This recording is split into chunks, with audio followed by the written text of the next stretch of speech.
ஐயா எஸ்பிபி சொன்னது உண்மையா? சுந்தரி சாங்ல நான் ரொம்ப சேஷ்டெல்லாம் பண்ணுவேன். அது நானா இருக்கிறதுனால அதோட விட்டுருவான்.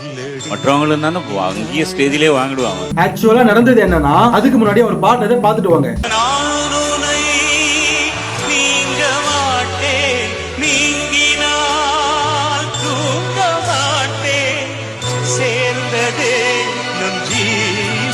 சுந்தரி கண்ணால் ஒரு சேரி சொல்லடி இந்நாள் நல்ல தேரி. இந்த பாட்டை எஸ்பிபி பாடும்போது இளையராஜாவை கவனிச்சீங்களா?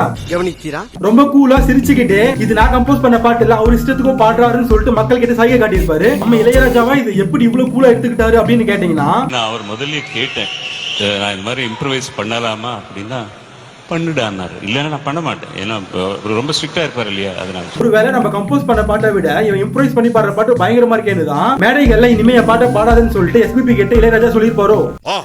இருக்கலாம், அப்படி கூட இருக்கலாம். என்னவோ 1000 இல்ல 10,000 சொல்லுங்க, எஸ்பிபி தான். புதுராகம் படைப்பதாலே